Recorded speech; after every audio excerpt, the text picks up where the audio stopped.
Now, I want to quickly just run over the 4 parts of SEO, and then we'll talk about what parts you can do pretty easily. And I'm going to give you some tools today that are free tools that you can use to help you do the work that you need to do to get started.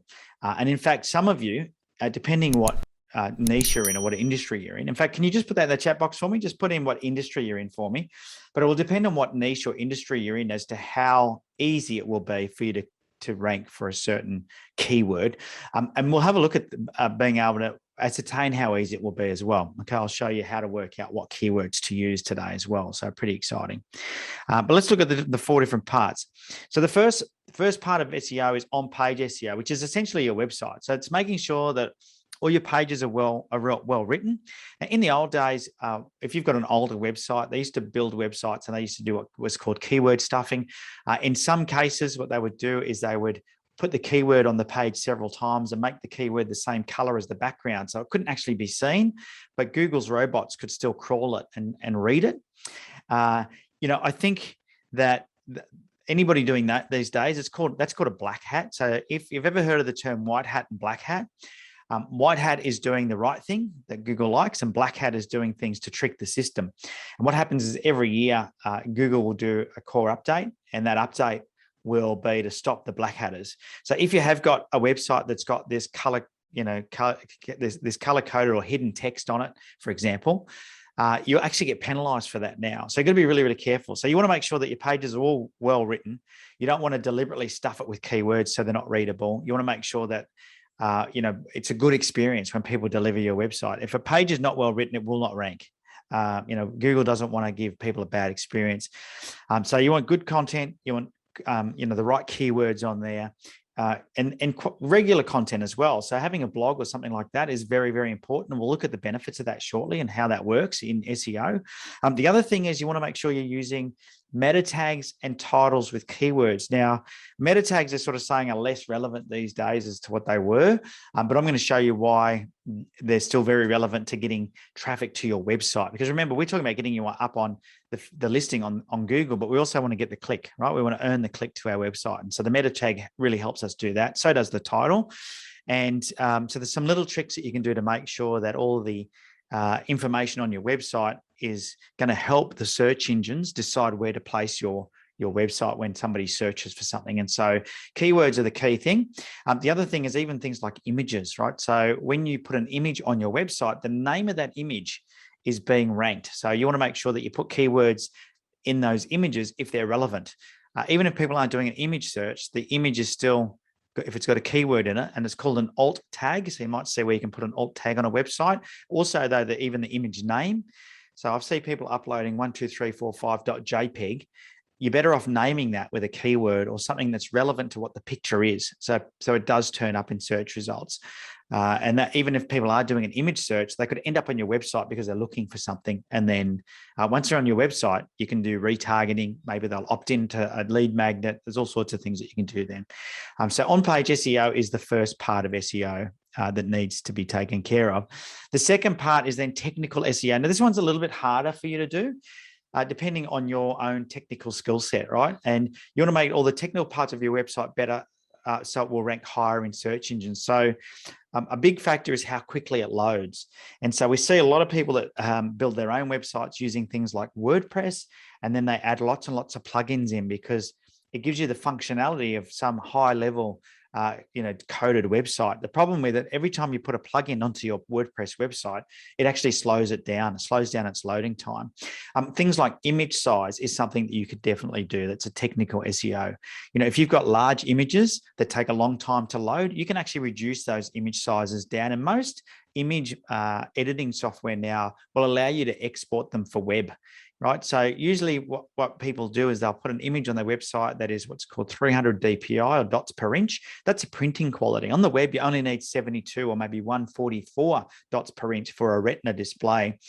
And your image size doesn't need to be very big because no one's screen is big enough to be able to really show a full-sized image out of a DSLR camera, for example. So, make sure that you're resizing your images so they're small.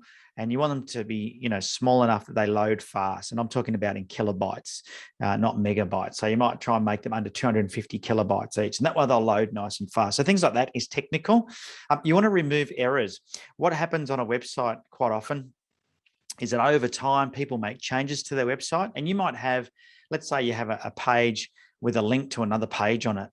Let's say you've got a privacy policy, for example, in the footer of your website, there's a privacy policy, and that link is going to a page which is called /privacy, and you update that, and for some reason you decide to update the URL, and you don't go back and you don't change that link on that previous page. Well, now you've got what's called a broken link, and Google knows how many of those you've got, as do all the search engines. And if your website's got too many broken links, then from a technical point of view, it's going to be less likely to rank as well. So broken links is another thing as well that technically need to be fixed up. So there's quite a few things to do. The last thing I'll touch on with technical SEO is making sure that your website is optimized for mobile devices and tablets. And so you really want to make sure that it's what's called responsive. So there is an app called Responsinator, which I'll show you shortly. It's a free app. You can put your website in there and it'll show you how it works.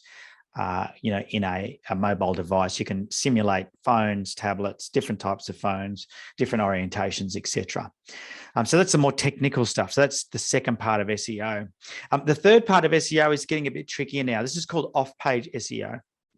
So remember before at the beginning, I said that search engines are looking for certain signals to decide how they rank your website when someone does a search. Well, some of those signals are things like that fast, how fast is it? What keywords are they? How long do people stay on your pages? How relevant is the information? Is there video to watch? Is there other, do they click through to other pages?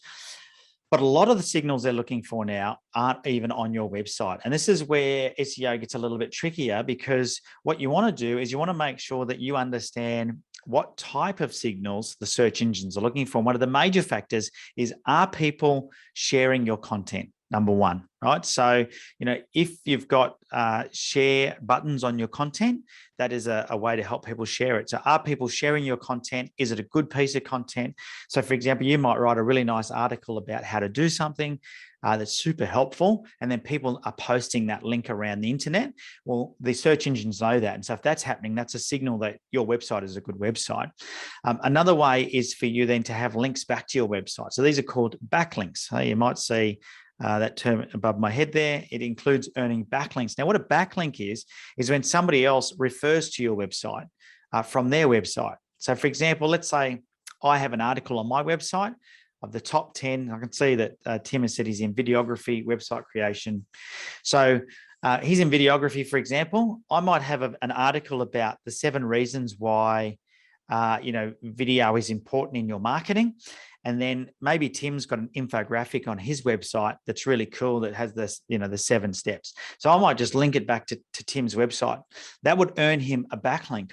Now, what you want is these backlinks. You can't just go spamming, directories and forums, etc., with your link everywhere, because Google knows the quality of each of those links, right? So if you get, let's say, the Sydney Morning Herald, for example, which is a major newspaper in Sydney, let's say they link to your website, then that's a much higher quality link than some directory called Aussie Businesses Directory that just about anybody can submit, which might be a free directory.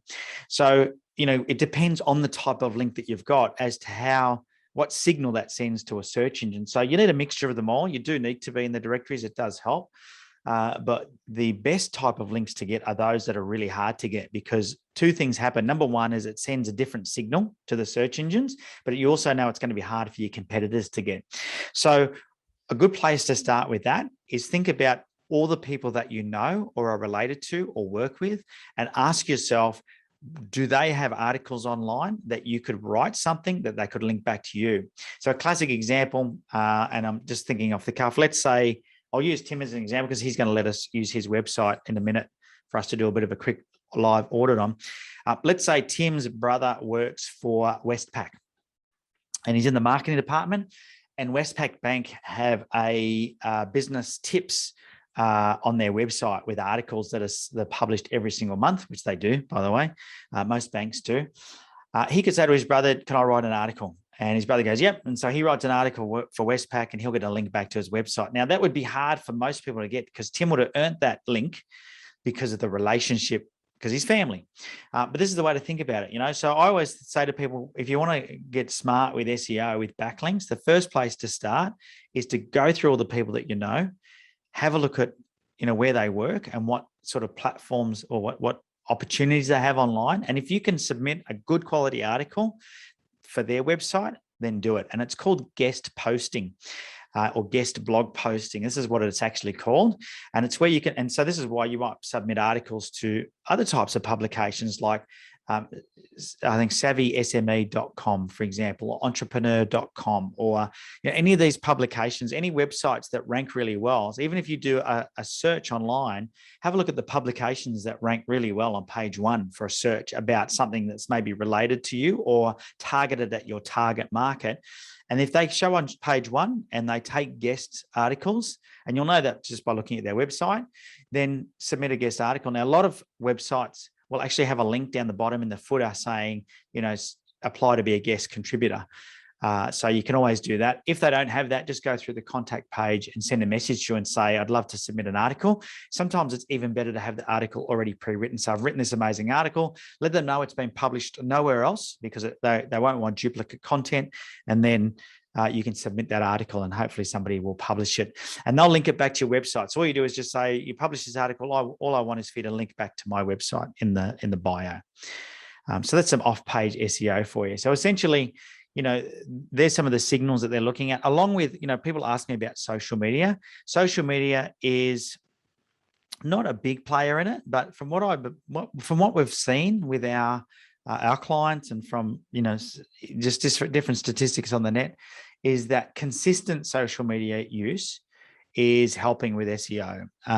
And the reason for that, I think, is because Google is all about customer experience. So if you've got a social media channel and you post on there once every 2 months, the search engines will likely know that. And what that means is that they're going to see that as inconsistency in the way that you deliver your content. So people say, how often should I post? I don't think it's about how often. I think it's about good quality and consistently. So once a week, once a month, or whatever it might be, once a day, whatever you choose, but make a good quality content, but do it consistently because that's what they're looking for. They want that consistency. All right. Now, the fourth type of SEO is then what's called local SEO. And this is not going to suit everybody. It depends on your business, but most businesses need local SEO. And this will help you rank for things locally, like people that search for such and such near me, or in the city name. So, for example, if I was a smash repair, if I was looking for smash repairs, I might put smash repairs near me or smash repairs Parramatta. And so I want to make sure I'm looking at my local SEO as well. And some of that is not actually done on your website, but you'll use something like Google My Business. And Google My Business is a tool that a lot of businesses do not realize even exists. So I want to just give you that prompter right now that if you haven't set up or claimed your Google My Business listing, you need to do it. Google Plus is long gone. So if you do have a Google Plus link on your website, remove it because Google Plus doesn't exist. And this is the sort of thing I'm talking about with the technical SEO. If you've got old links on there to things that don't exist anymore, the search engines know this, right? And they're going to penalize you for it. So it's one of those signals.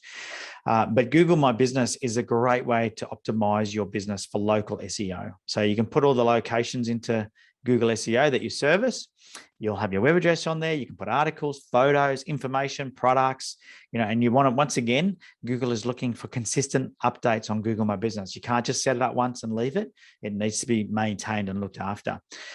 So local SEO is really important, making sure that you have methodologies for doing local SEO, including things like getting people to check in. So if you've got an actual store, when people come in, prompt them to check in on social media, or, leave a review with Google My Business or something like that. All of that is really good local SEO that you should be doing.